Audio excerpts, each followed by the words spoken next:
welcome back, guys. We're back. ThotKast, episode 5. Your two favorite thoughts are back.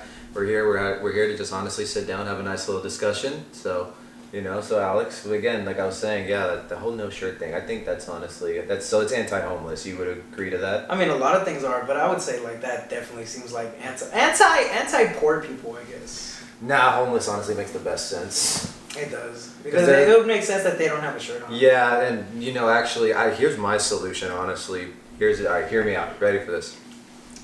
We're in California. Yes. Safe to say the two popular states in the United States, or at least in the top 5 of popularity, California and you'd say New York, East Coast, West Coast. Yeah. Too far away from each other, but very popular.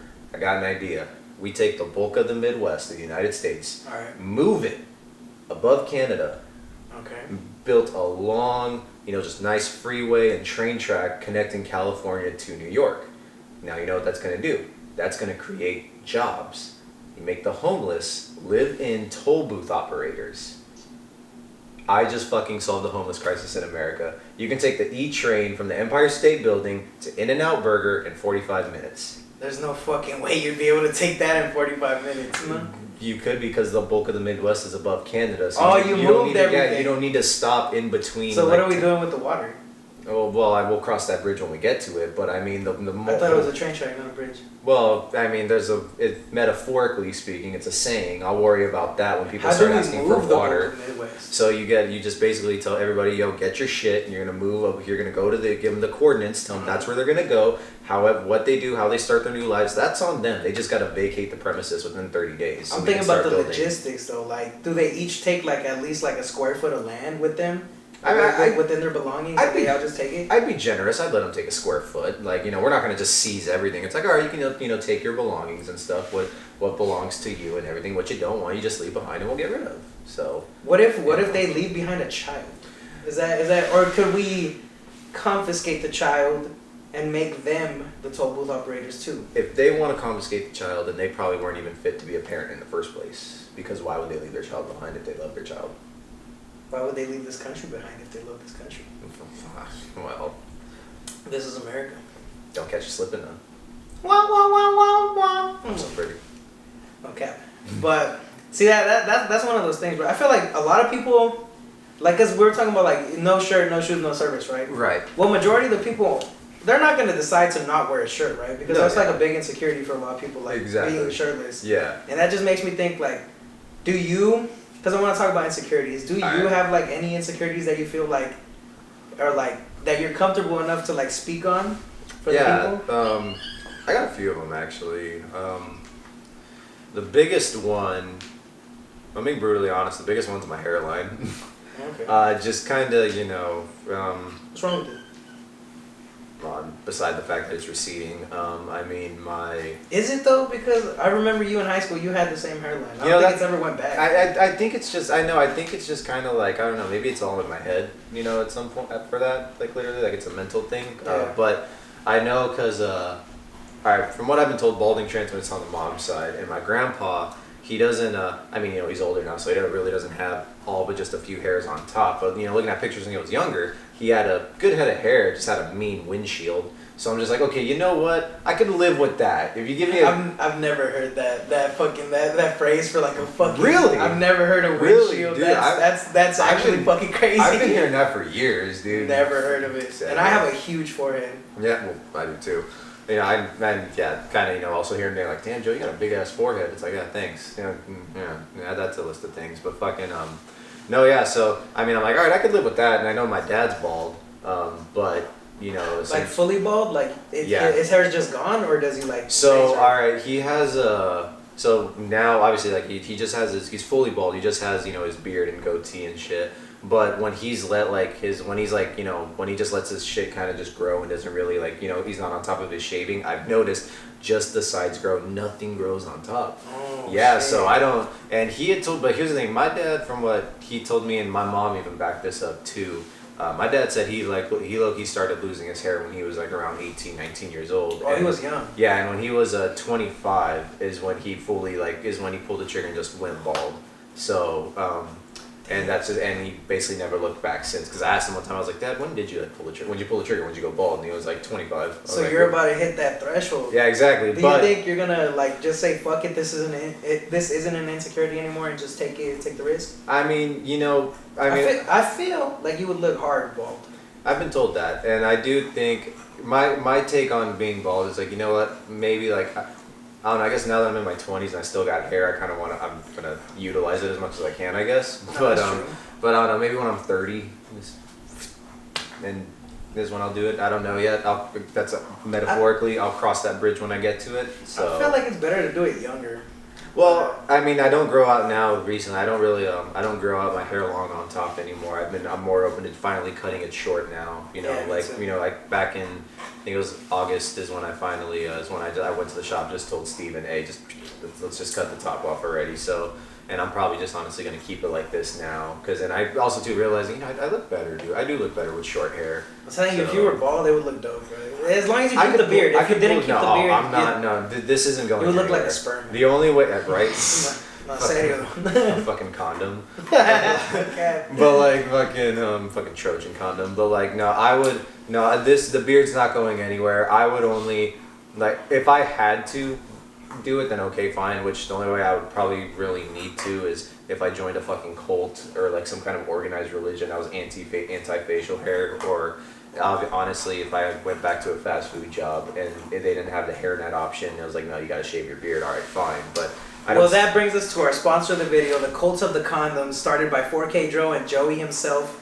If you join up, you have to shave your head, you have to shave your beard, and you have to put on a clear jumpsuit 24/7 until November 22nd when we all drink the red Kool-Aid and we go to the next condom verse. And when you shave, you don't get to use shaving cream. You gotta use a lube.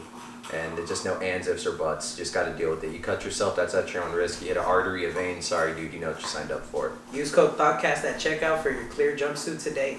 Alright, back to what we were saying. All right. So like you said, like receding hairline and like that's like one of your insecurities. Do you think that's the only one, or do you have like another one? Probably the other one would be like physical appearance. Okay. Like you can just kind of being big, just kind of was always looking in the mirror now and just kind of, I don't weigh myself as much as I used to, but like there are moments where I'll catch myself kind of like being like, oh, like, trying to notice things like, is my, neck getting a little bigger? Did I put on a couple pounds? Little stuff like that. Okay, I get that. Not for sure. For me personally, I feel like, now I don't really have that many insecurities, I guess. Okay. But if I were to say something, I'd be like, my long ass foreskin, bro. Like, this shit crazy. Nah, I'm kidding, of course. But honestly, I would probably say, I don't know. Because I think I have a big forehead, but people like that shit. Right. I think I have a dad bod right now, but people like that shit too. Right, yeah. Like, I don't really find it like as an issue. The only thing I'll probably say is like, I doubt myself a lot. Okay. I think that would be my insecurity and shit. But other than that, nothing physical. Nothing. Oh, I feel like I'm emotionally closed off. That's an insecurity to me. Okay. So that's something I would say. Those things and shit. Okay. Closed off as in you just don't really display a lot of it, or? To new people. Okay. To new people, I don't. But eventually, if you stick around to get to know me, like you'll see it, of course. Got it. But if not, then oh well. Gotcha. That's my thing and shit. Oh, but yeah, for insecurities, that's about it. I'm not really known for being insecure or anything, bro. Yeah. We're getting older now. So. No, for sure, yeah, bro. I think it's more, you think more about it when you're younger, because what I guess you just maybe hear what others are saying and you're just like, what do they mean by that? Whether it's a family member or a friend, so it's very much, especially when you're going through puberty and all that shit. But once you get into adulthood now, that's why I've accepted them now, and that's why now I wouldn't even, again, they're insecurities, but they don't like hit me as hard as they used to. They don't like throw you off. Exactly, yeah. It's just a matter of like, oh, it's whatever, like, literally like just accept it and move on. You can't like actually try to change it like literally or nothing. Nah, that's dope. See, that's a thing that comes with like growing older and shit too, bro. It's like when you grow older, you stop caring about like those little things that used to like shatter your world. Yeah. And that just makes me think like the fact that you get older, you also do like wilder shit when you get older. Like you might not think it's as wild. Like, let me ask you this question, bro. Now that you're 24, right? Yes, correct. If tomorrow was your last day on this earth, is there a drug or anything out there that seems ridiculous for you to do right now that you would do on your last day on earth? No, because well, not okay. No, in terms of like it being like wild, because I've seen what drugs can do to other people, like to loved ones and like friends and whatnot. So if I had to pick one, I'd probably go the hallucinogen route, just because you're already like your perception's already so like I guess whoa, the best way I can just describe it, and like and DMT. No, I'd probably say either shrooms or LSD. On your last day on Earth, you want to take the plunge for DMT? I could be convinced. Don't get me wrong. It's your last day. Remember, like you're gonna die, so like, why not go out with like? I mean, say la vie, but I mean, the times that I did dabble with, that route, there definitely were. I noticed how, I guess, for me, I noticed how aware of like my body I was. Like I would hear like my insides like moving, making noises. Like let's say like I ate a snack, I hear that shit like digest. I'm like, whoa, what the fuck? Really? So like if the world's like ending around me and like seeing that, it would kind of feel like I'm all on like one giant trip, but it's really I'm gonna die.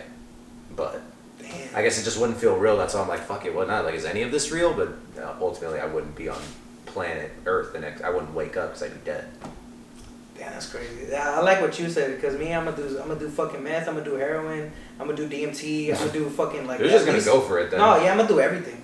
I'm gonna go Chris Farley on this shit. Like Might as well. Like I'm going speedballs. I'm going fucking. I'm gonna inject meth in my fucking nutsack. Like I'm literally gonna do it. I'm not gonna be here the next day. I'm not gonna get a hangover. But so what you're saying is you'd rather just speed up the process than of dying, and essentially instead of slowly. Because like that's like a once in a existence like fucking moment that you'll get. Nobody else in human history will ever do that, but you could. Doesn't that like entice you to be like, that sounds fun?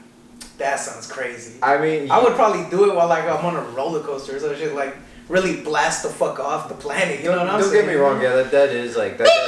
That definitely does sound like fun, but like that's just for me. Nah, that's just not my cup of tea. I would want to do multiple things at once. Like I would just be like, nah, I'll just pick one and then just off we go.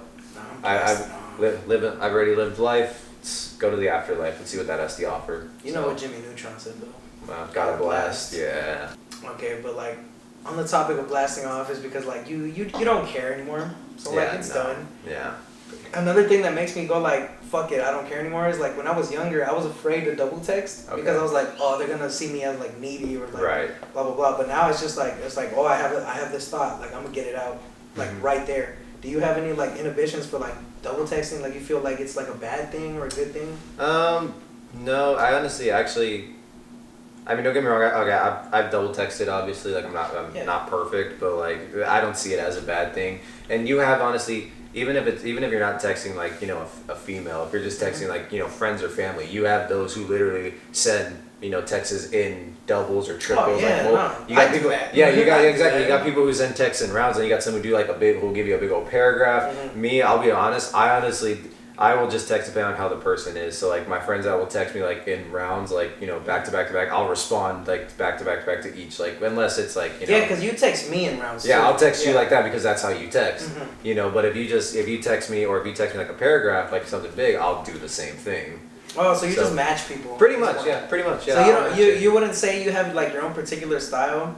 You would just like match what the moment calls for? For the most part, yeah. But if they want to say, if I had to pick a style, I guess of texting, I guess I'm very just to the point, just up front. That's it. Well, let me change the question a little bit. What if we're specifically dealing with like someone you have romantic interest in? Okay, in that sense, I still would probably match it though off of what they're doing. If they're like, so if there's moments where they're double texting, I guess I would match the double text. But then if it's just like one, like a single one, then I would do a single one like that. Because there kind of is, I'll be honest, there are times where like, especially if it is someone I'm interested in, double texting kind of is in the back of my head of like, all right, I don't want to come off as needy or anything like that. Yes. See, I will openly admit that on camera. Okay. Well, see, I've had different experiences before because I've never gotten like the feeling like, oh, I shouldn't double text, but I just wouldn't do it because like I'll just wait until they respond so I can say my next thing because I didn't feel like the necessity to like immediately bang out that idea. But when I was dating my first girlfriend and shit, she told me, she goes, because like one day she didn't text, she was toxic. So let me just preface that with that. So it was like, right.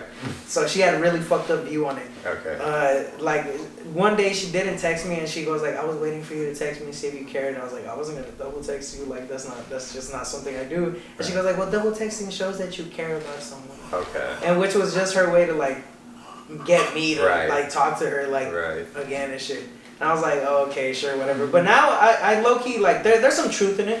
Yeah, there's some truth. And actually now that you say it, there's been some where I've double texted because I wanted to talk to them. Yeah. But like they would respond. Yeah. So like if I sent a text last and let's just say it got left on read, but like maybe wanted to like just start a new conversation, there are times where I would just double text, send another text, and most of the time I would be backtrack. I wouldn't say most, but it did at times work in my favor. So it wasn't like okay.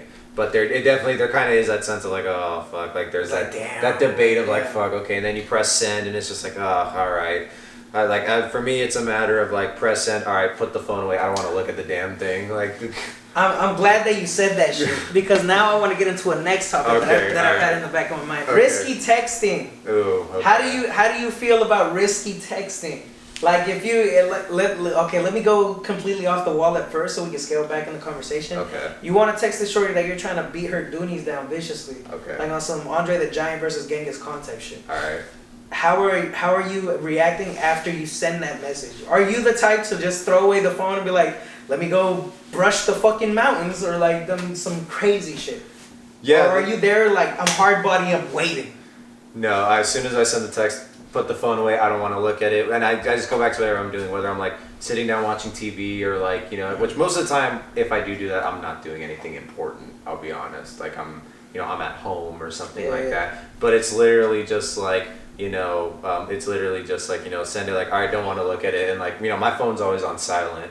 So like I'm always just like, all right, good, I'm not gonna hear the ringer, so I don't need to like stress for that shit. But I'll have my phone specifically to after I do it, I put my phone face down. So when I hear a vibrating notification, I'm just like, and then your heart starts exactly. And I'm like, oh god, and I like switch it, and it's just DoorDash with the coupon code deal, and it's like, okay, good, thank God.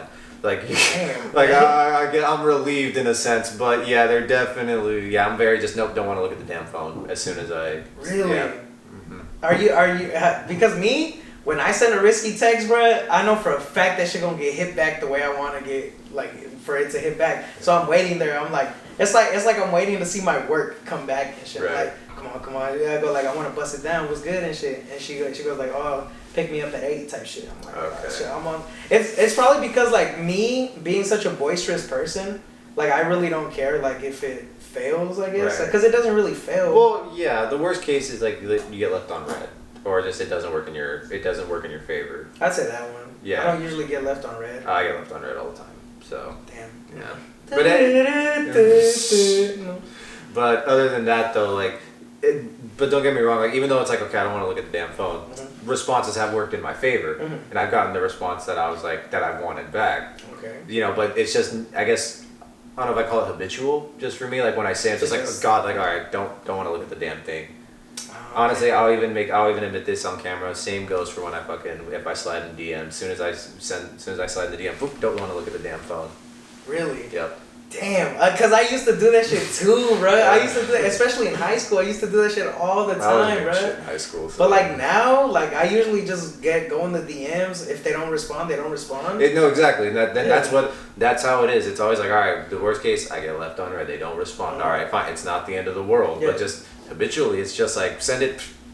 Not looking at the phone. Do you think you want to be like the type to just like not even care, like just send it casually and just leave the phone there? Like that's the thing. Like I'm like I would like it if I put my phone like, all right, cool. It's just like, all right, whatever, set it down. Like I'm not like, oh God, like my heart's not racing or nothing like that. But just that's just how it is. That's the motions that that it is for me. That's a very anxious relationship style. It really is. I realize that because I used to have that type of attachment styles are weird though. They really are. Because like what do you think? Because there's anxious, there's avoidant, there's detached, there's like stuff like what do you think you rank in the relationship like attachment scale? I definitely am anxious. Really? Yeah. No, I get that. Yeah. I get that. Yeah. Well, I also haven't really interacted with a lot of females when I was younger, so it's like okay. there's, I don't know how would I really don't know how I would describe it, but just like I said, it's just kind of like, oh god, is this gonna work out? Or maybe I get, it's the fear of coming off, because especially when the aspect of it being, it's over the phone, so it's mainly through social media, obviously, if you don't have the person's number. So I guess it's just that aspect of coming off as a fucking weirdo or a creep. Okay. So that's what it is for me. Have you seen those memes that say like sexual harassment? Or like or I guess I'm afraid of, and this will probably confirm how anxious I do get, of like getting fucking exposed, like the screenshots, like that's of the a very high conversation, school thing. and it gets posted on like fucking like you see it on like the story or something like that, and it's like, fuck, I just got so. Not the healthiest. Like I definitely gotta go that shit. But you gotta realize that adult people, they don't do that, Joey. No, well, they don't. I'm coming around to it now. Okay. But for a while, it was definitely like, oh god. Because that's a very high school thing. It's a sad thing. I know I'm such a late bloomer with this crap. I mean, it's fine. There is no such thing as a late bloomer. You get to it when you get to it. No, exactly. You get to it when you start experiencing it. Mm-hmm. So exactly, and that's the thing. I'm experiencing it now in my adulthood, so it's like it's new to me. But people like you or like others, like, oh no, dude, like you're fine. Like I remember when I felt that way. Yeah, there's no. It reassures the shit out of me for sure, but it's Nah, if you were to say some crazy shit like, I'd be crying when they don't respond. Oh god, I'd be like, you definitely got some issues, bruh. But I know the line. I know where there's a fine line. Sure. I know I'm okay. Nah, for sure. But see, for me, I have an avoidant attachment style. I used to have anxious, but then I realized, well, like, I shouldn't really have anxiety over it because, like, I don't really care like that. Yeah. So I became avoidant because, like, for me, when I get close to someone, I get close to them, and I don't want to get attached to someone who's just gonna be there temporarily. Yeah. So I tried my best to, like, if let's say I was dating this shorty, right? Okay. She would talk to me. She'd go like, oh yeah, I want to see you. Go ahead. Wait, like is this a real story? Real or is story. This okay. Real story. Right. Real story. I was dating this shorty. She would talk to me. She would go like, oh, I want to see you. Can I see you soon? Like, well, we should do something. Okay. I'll be like, oh yeah. I'll text you when I'm like when I got like free time type shit. Right. Whole time I had the free time, I was just afraid of like that attachment because I know how it ends bad and how it could go good, but like it going good does not like. I still got that avoidant fear of like me being like left like hurt. Yeah, exactly. That's why I'm an avoidant. Your heart broken. Yeah. Because I'd rather not face that pain. Yeah. But then again, I've been through 3 heartbreaks and I'm still pushing, so maybe I'm working past it. Who knows? As much as it sucks, just to touch on, I guess, heartbreak real quick, as much as it sucks, it's also one of those where you look back and you learn from it, you live and learn. Now, here's the thing though, not everyone learns the same way, so you either learn from better or worse. True. I've been fortunate enough that I've learned from the better from my heartbreaks. The process itself, don't get me wrong, it fucking sucks. Yeah. But I look back on it, you learn from it for the better, at least I have, and if you find yourself in similar waters, you kind of know how to navigate it better, and then you notice if you see certain, I guess, cues or even at some point red flags depending on the person, okay, no, I know how this is going to end, I'm out. That's what I have problems with. I see red flags a lot, but I'm gonna touch on astrology real quick. Okay. I'm a Cancer rising, so I'm a really nurturing person. Like I'm a real I'm not gonna say Captain Save-A-Ho because that's not 4K. I'm a real like I can help them. Right. I can help them type shit. So I see the red flag and I'm like, oh, but I also see like where that could come from. So I'm like, oh no, I could. You know what I mean? No, so I'm just like, so I'm slowly working like nah, you have to accept people as they are. Yep. And that's just one thing you have to learn. Yeah. And like, I'm glad that I'm learning it the right way. Exactly. Like you were saying, like, there's a right way and the wrong way to learn from it. Better or worse. Better or worse. I'm glad that I'm learning for the better. Yes. Yeah. No, there's been moments for me where like I've been in similar scenarios and I'm like, fuck, I know how this is gonna end and I need to like drag myself out of it, but I'm very in denial. I get in denial and I'm like, no, there's something just different. You look for some sort of reason or maybe you want to deem it an excuse. You look for something to not pull yourself out of it. You're like, oh, but they're actually pretty cool. Exactly. Or like, this is they're different from the last person. It's and then that one. The result is the same. And then at the end, you're like, all right, well, you can't do nothing about it now, but it's like, all right, If the evidence is there, chances are that that's the outcome. Like, that's all I'm going to say. If there's multiple red flags, chances are they could be a good person, but that doesn't excuse like the things that they have like wrong, the way they treat you type shit, all that shit. Don't excuse it just because you think you see potential in someone. Right. That's the one thing I'll tell anybody who's like listening right now and shit. Like if you think you like could work past it, You probably can, but it won't be good for you. So don't do it. Red flags mean stop. Green flags mean go. Remember that.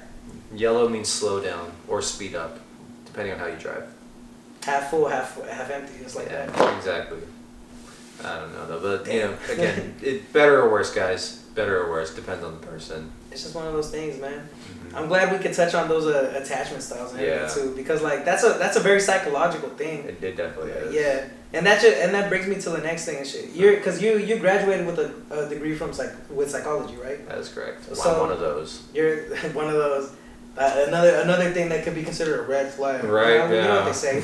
But why psychology? Like why'd you choose that? If you majored in psychology, that's a red flag. I'm just kidding. That's what they say. Right. So for me, it was very. So, growing up, parents were split. Growing up, they split when I was young. Mm-hmm. Again, when you're younger, you don't know. You just think that's normal. Yeah. But being caught, like being raised in it, there definitely were its challenges. Being kind of caught in the middle, of arguments and stuff is definitely not healthy. And then when I was older, living with my old man and kind of seeing when issues started to arise, because he got remarried, and his stepmom, his new wife, my stepmom, she's great. She's definitely helped me out too a lot. A lot of positives there. And her kids are great too. I love our kids. And that's the thing, when I came in, I was the oldest, so it's like I had all these little siblings now, because I just had my older sister. So I had all these older siblings, So it was cool, and I loved them all, and but I saw issues arise there and how that happened, when that would start to happen, and being older, kind of understanding what's going on, it sucks, and seeing the effect that it had on her. Seeing the effect that it was also having on her children as well. It sucked being in that environment. It was very much that basically walking into that house, it was very just, you could feel the tension, you could smell the tension. It was just, you did not want to be there. Like, I'd be coming home from school and being like, I really got to go home right now, and I didn't want to. School was like my safe zone, and at the time, I'll close this quick ramble real quick, but at the time, I was still I just kind of chosen psychology just because to kind of like have a major. I was like, all right, it's interesting, but I didn't know a lot about it, so I'm learning about it, and but definitely that experience itself really was what solidified. This has all happened to my freshman year of college, by the way, too. So I'm already stressing because of school. So you were grown already when you decided this was going to be. Yeah, because I was already. Again, I'm learning about it. It's a subject I declared for a major. I'll admit, I declared for a major I knew very little about. I'll be brutally honest, and ended up, like I said, being in that environment, that pretty toxic environment, it really solidified it for me as a matter of, okay, we're really doing this because if I could be essentially, I'd like to try to take a therapeutic route, do the therapy route with it. But for me, it was this. I told myself, all right, if we're gonna do this, the thing was, this is what we're doing. If I could basically be, because I didn't have those people to kind of go to, to look for some help, as just a kid or anything like that. My mom was always working, so, and my dad and I were off and on a lot. So for me, once I had said, okay, this is what we're doing, it was like, if I could be that light at the end of someone's tunnel when they feel lost, or, be that source that can guide them to the light, I'm all for it. Let's do it. So that's your reason. That's you want to be you actually want to be someone who's there to help. I want to be that helping hand to someone. Yeah, exactly. That's beautiful. Yeah, people tell me oh, that's very noble of you, or that's very nice of you. I'm like, yeah, you call it what you want, but that's my purpose for it. You think you grew into the person you wanted when you were younger? You wanted someone like who you are now to be there for you when you were younger? I never thought about that actually until you actually brought that up. You think that's your thing? Yeah, definitely. Because those are things you don't think about when you're younger. You're kind of just at least for me, anytime things are going bad, it was always just, you kind of enter this frame of just this state of mind of survival mode. Yeah. And and especially when I was having to put up with all that shit, it was a matter of, like I said, I'm already stressing out because of school. College is hard. It's not easy. So I'm already stressing out. I'm barely passing my classes, and I have to deal with all this stuff off of it, all this other stress that's not academic related. Mm-hmm. So it was just that whole, I look at that time frame, my freshman year of college, I look at that year, and I'm just like, dude, how did I make it out? Sometimes I was like, because there was a point in the semester I was like, dude, survive. because like I had failing grades. I was like, I'm gonna fucking flunk out of college. There was a genuine fear I was gonna flunk out of college, like just 1 year in, because my grades were that bad. But I was able to just somehow get my shit together. One of the things my stepmom always told me was, take it all day by day. You can only control so much, one day at a time. Good advice. That's exactly what I did. Grades obviously didn't finish off with the best, but you know what? In the end, I survived. And, college makeup unit, so I made up for it. Ultimately graduated, so here I am now. I got my bachelor's degree. I still, at one point, like I've said a bunch of times, I do want to go back eventually. I would like to go to graduate school. But yeah, it was always just, ever since she had told me that too, take it one day at a time, day by day. It's kind of just something too that I've even lived by as well. In terms of live by, it's like, it's what I try to just do, because you can't control a bunch of stuff. You don't know what's going to happen. Like, no, for sure. You don't know what's going to happen literally like in 1 month. I don't know what's going to happen in next month. See that I like your college story, bro. Like, it was really good. It was really connected, and I like the reason that you did it and shit. Me, on the other hand, I dropped out of college. Like, but I did it. Go ahead. There's no shame in that though, because school's not for everybody. So there's no shame in it whatsoever. Like, if you go and drop out, like it's I don't judge, at least. You shouldn't feel bad for dropping out. Yeah. I literally went to college. I started with a psychology track and shit. I did it. I liked the classes. It was cool. But then I got bored. Yeah. I was like, nah, this is cool. It's whatever, but it's not for me. So I was like, fuck it. I'm gonna go to what I actually want to do, which is like film and like art and shit like that. So I started doing that, and I was like, this is dope as fuck. But then I realized, I was like, they're teaching me shit I already fucking know. Like, I already know how to like properly set a shot up, properly like make something and shit like that. And I'm just like wondering, like, why am I here if I can do this all like myself? Mm-hmm. Like, it just doesn't make sense. And like, so I just said, no, fuck it, I'm done. Like, I'm not gonna go back. And I told my parents that shit. And at this point, they already go like, you can make your own decisions. Like, you already proved to us enough that you could like literally make it on your own if you want to. So like, really? What? Yeah, no, because like I literally I don't know if you guys know this. I've never had a real job. I always made money off of my talent and shit like that. Okay. So that's why my parents believe in me now. It took a while to get there. No, yeah. So that's what I told them. I was like, I don't want to go back to school. Like, I'm gonna just do this YouTube, Twitch shit, make art. Like, I'm gonna just get bread like that. They were like, do it. And at that point, I didn't make bread at that point. Yeah. But like, once I started making bread and I like showed them like, oh yeah, like this is what this person paid me for this. Like, oh, look at this, like blah blah blah, like, oh, this direct deposit just hit, like blah blah blah. Oh, this is what they're offering me for this, blah blah blah.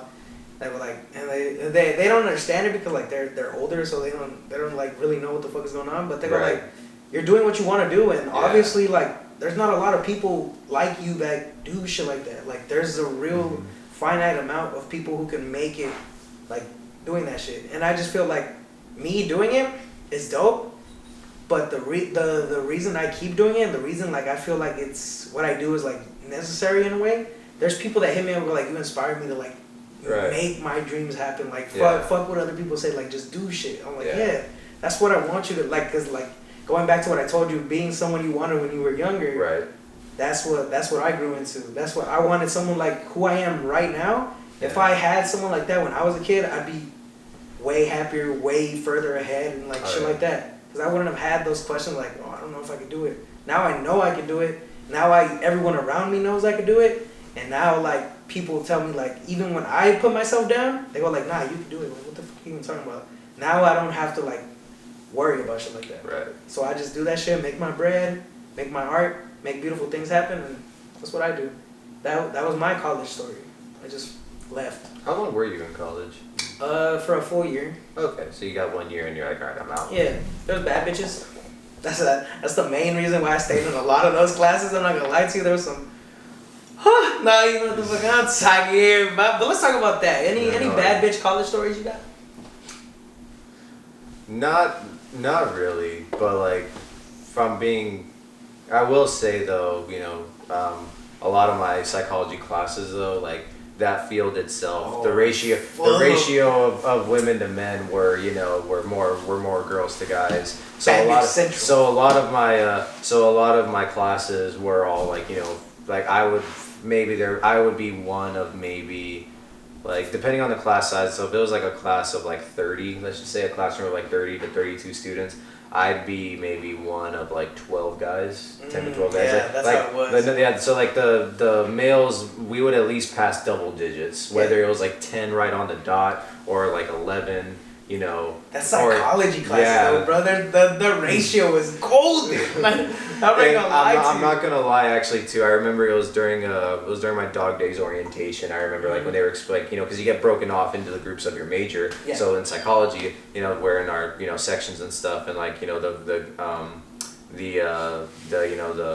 older students that are there that are like volunteering and like explain to you the field. You know, some of the guys will be like, oh, and by the way, this field usually is more of the ratio is more girls to guys. So guys, that's some good news for us, right? And it was just like, all right, I see it, buddy. Okay. That's psychology though, bro. I don't know why, because like it's literally everywhere. It's like that. Yeah. Every person I talked to that went to a different university, it's just like they were like, oh yeah, it's everywhere, bro. Yeah, exactly. Maybe that was like a reason I probably joined that shit too. No, but I like psychology. But I just wanted to see like if it was really like that. Oh yeah. And I walked into my first class and it was really like that. Yeah.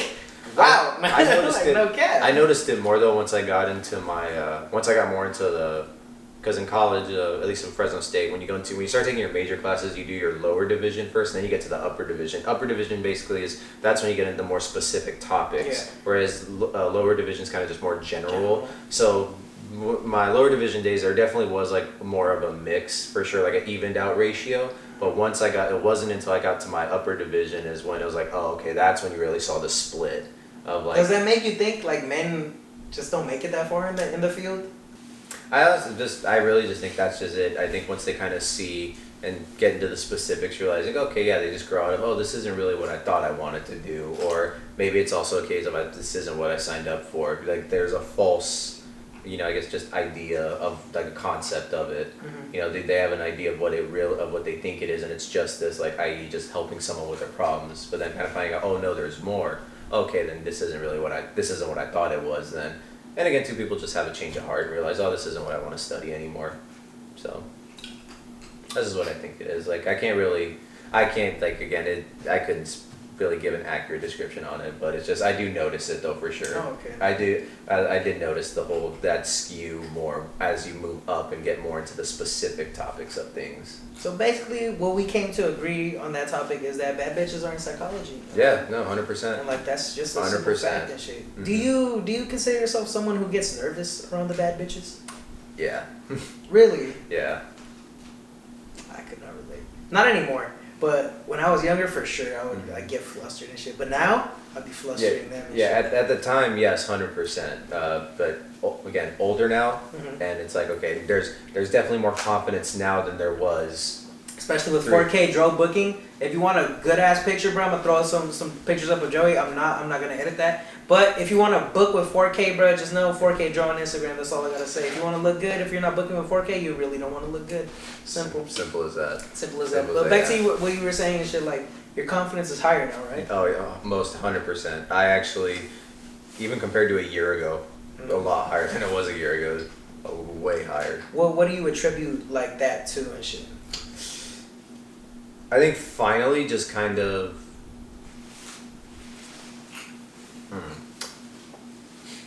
I honestly think it was literally just not being like actually like being receptive to the compliments that I'm getting, or like like my roommate like hypes me up a lot, my friends hype me up, and it was actually then being around you guys and shit, and seeing these photos of the shots we have done, shot by 4K, also check my Instagram and shit too, but just seeing those and like how they come out, being like, damn, like all right, like.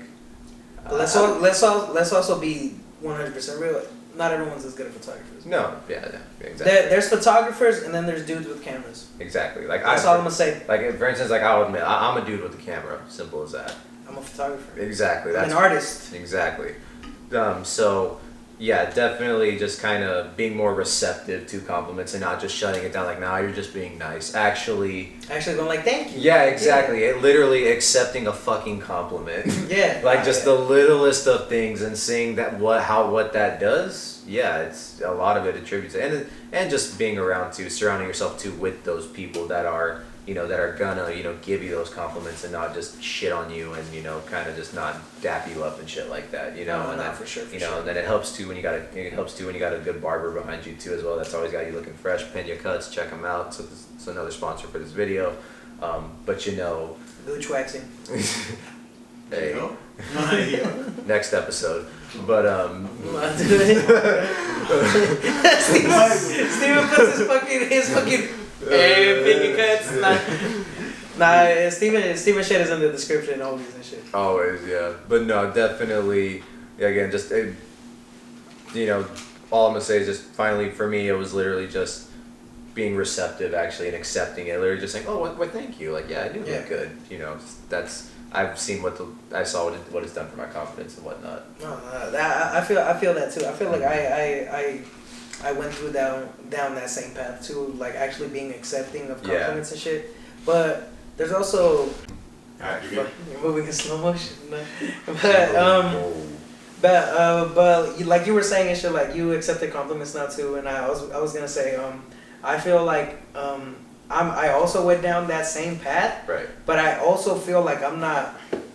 I don't want to say this because like I think I'm like better than anyone because I don't think that. I just think that I look better than a lot of people. Yeah. So, but when growing up, I didn't think that at all. Up until like I was 21, right? I thought I was ugly as shit, blah blah blah. So when like a shorty would compliment me, talk about like oh you're like blah blah blah, and I'd be like oh you're just blah blah blah, you're just lying and shit. But then eventually I started looking at myself, I was like, nah, hold up.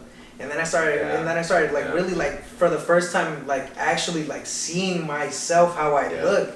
And I was like, oh nah, I'm fucking like I'm a pretty ass dude and shit. And then shorties would tell me too, like all the women I've dated, they'll go like there's handsome, there's cute, but you're pretty.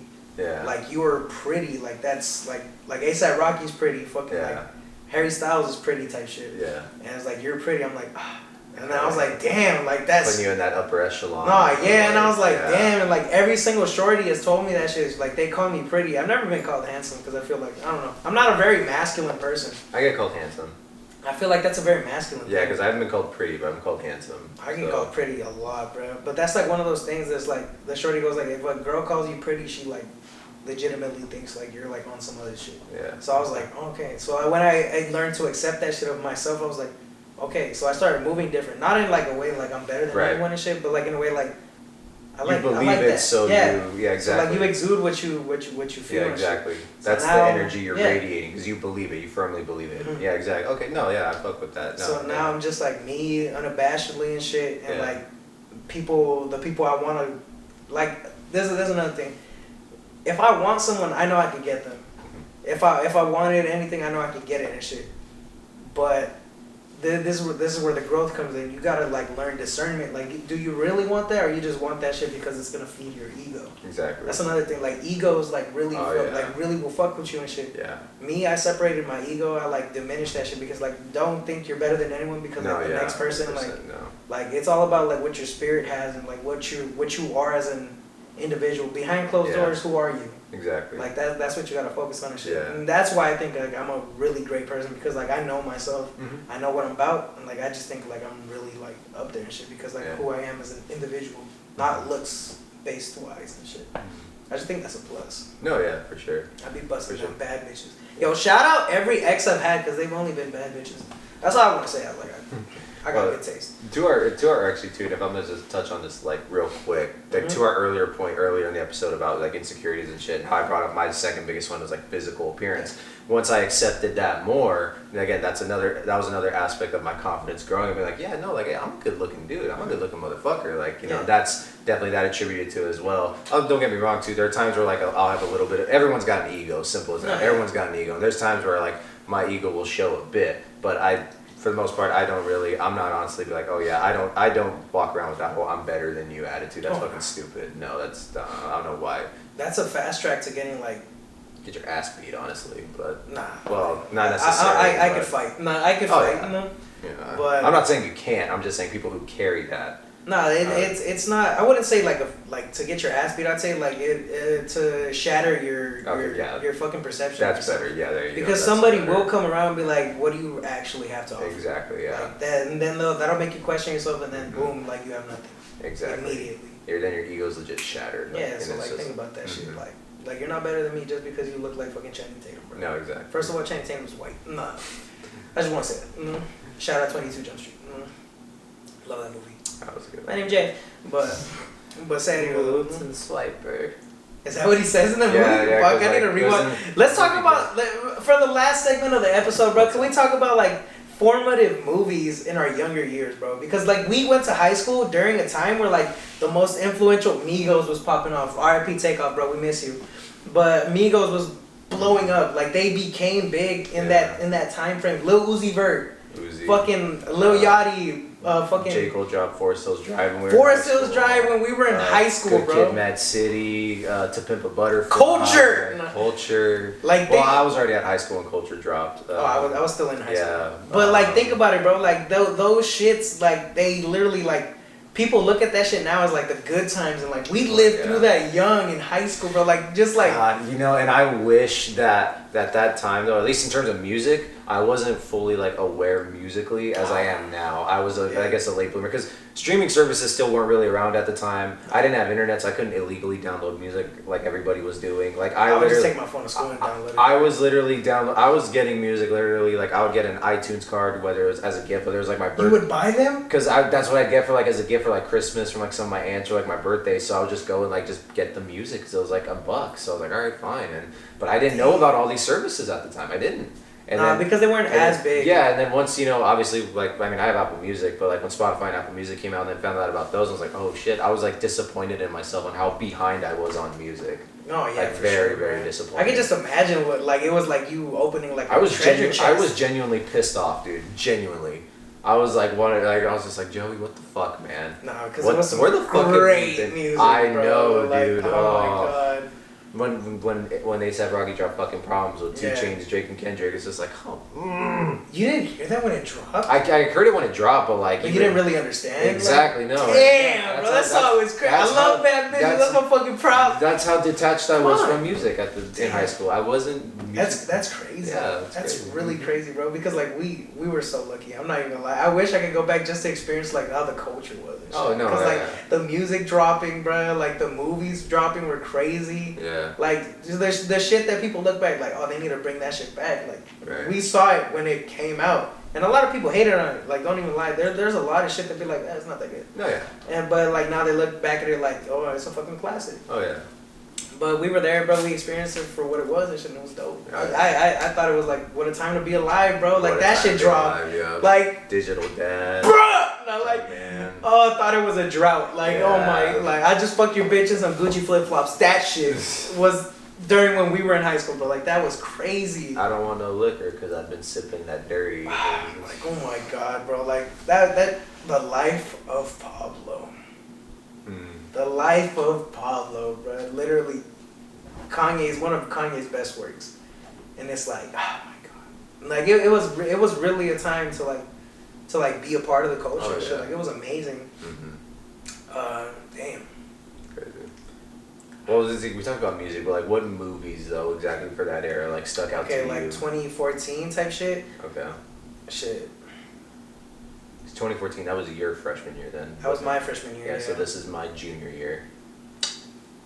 Fuck, I need like say some movies, bro, because I can't. I'm a little. 2014, man. That's a. Yeah, so like that because they were dropping, bro. I can go. Grown Ups was that? Nah, that was 2012. Grown Ups was 2010. Was it 2010? Grown Ups was 20. No, actually, Grown Ups was 09. 2010 actually. And I want to say 09. Grown Ups 2. I remember. Yeah, Grown Ups 2 was probably around that time. But I actually remember, and I'm gonna take it back. I'm gonna go back to like. Grown Ups 2 was 2013. 2013. Okay. So when I was in 8th grade. So I'm gonna take it back though to our younger days when we were younger. I'm gonna take it back to 07. I remember watching Superbad in theaters. You saw it in theaters? I was 7 years old. My dad. All right, me and my sister, we told our dad, hey, we want to see it. He was like, all right, why not? It can't be that bad. And then all of a sudden, the scene with the dick drawings came in. He was like, fuck. Bro, that shit was so Superbad. It's such a fucking. It's a gem. But I got one for you actually in terms of like that era from like 2014, 2016. Sausage Party. Loved it. Dude. This is how you know like we were down bad and shit. I didn't watch it in theaters. I didn't watch it through DVD. I downloaded that shit illegally on my PS Vita and watched it. Damn. Yeah. I saw that shit in theaters. That shit was crazy. I just told my dad, hey, let's go watch this one. He was like, all right, I'm old. It was 2016. I was obviously old enough. Sausage Party is literally one of those movies, bro, that like changed the game and shit. Cause like it was one of those things, like, you see, like it's crazy, like it's crazy as fuck. Cause it was like the first, not the first crazy animation, but it was like the first worldwide, like everybody goes like, oh, this shit is like offensive. It's like crazy. Yeah. It's like blah blah blah. This is a Sausage Party. It should be banned. Type shit. Well, because the ending scene comes on the fucking orgy, and like, okay, so I saw it in theaters, and there were little kids in that theaters. But again, off the top of my head, like I'm thinking, okay, it can't be bad. Seth Rogen, there's gonna be a lot of F-bombs and stuff, but nothing too over the top. And then that scene came on, I was like, oh my god, and I was just like, there's fucking kids in here, bro. Like I was like, oh man. But that's such a good movie, though. But actually, one does stick out for like 2014, 2015 in terms. And then now that you brought up the point of being banned, The Interview. Loved it. The Interview. That changed the game because it like literally like made fun of North Korea. But not just that, because like they even like legitimately threatened an attack. Oh yeah. Because I remember seeing the trailer. I told my mom I want to go see that movie, and she's like, yeah, we'll go see it because it was gonna come out around Christmas. And then hearing that it got pulled from theaters, I was sad. But they immediately put it on Netflix, and I remember. Sorry, Neighbors. Neighbors! You were watching that the other day and shit. Yeah, dude, I saw that one in theaters too. There were so many bangers, bro. I saw that today for the first time. That's a good one. You didn't see it before? The second one's good too. Bro, the movie is so good. That movie is so fucking good. Yeah, but no, I remember when I watched The Interview for the first time. When I watched it for the first time, I was like, I can see why they threatened an attack, because we blatantly are making fun of North Korea. Blatantly, yeah. Not even the country, just the country, like the dictator that runs it. Exactly. Like ambitiously too. Oh yeah, I was like, okay, I can see why they got super offended. Cause, for sure. Again, good one, good movie, but just fantastic. Yeah. Like to close that whole little segment off, bro. Like 2014 to 2018, bro, was just like, it was just the time to be alive and shit. Like, that shit was crazy. I wish, I'm kind of glad, like towards the end of that, the last half, I was more, I became aware and started appreciating what was around me. Oh, yeah. But if I could go back to the beginning and appreciate it, I definitely would have. I just want to say I didn't discover Travis Scott, but I knew of him before he even dropped any fucking albums on any streaming platforms. I just want to say I was listening to Owl Pharaoh back in 2014. So just want to say that, and now he's the biggest pop star in the world. Is that the 4K effect? It might be, but that's just what I'm gonna say. Like Travis Scott, I was on your shit like before anything, bro. Like I can't wait to meet you. But yeah, bro, that's all. That's good for that segment. That's my last thing and shit. Like he was like, yeah. And when I liked him and everybody else said his shit was ass, look at them now, bro. Exactly. Now they're all talking, Astroworld, I'm a rager. Like, no, you're not. You're a bitch. All right. Exactly. But I think that's a good place to end the fucking episode, bro. Like we went everywhere. We got deep with it. We got fucking like cultural with the shit. Like we literally like hit everything, bro. For like the first episode back in like a month. Oh yeah. Like it was a banger, bro. Like it was like. It was like. We got more bangers coming too. This ain't the only one, so. We're gonna try to get an episode to you guys every week. Don't hold us to it because like obviously. Yeah. But if we do, drop a fucking like, drop a fucking sub, drop a comment. What did you like? Did you like what we talked about? Did you find it interesting? Did you find it insightful? Is there shit you want us to talk about? Let us know. Like, do you want us to explain anything deeper? Like, drop a comment, anything. You want to see one of us cry?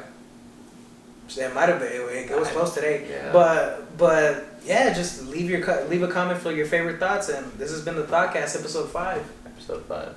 We're out.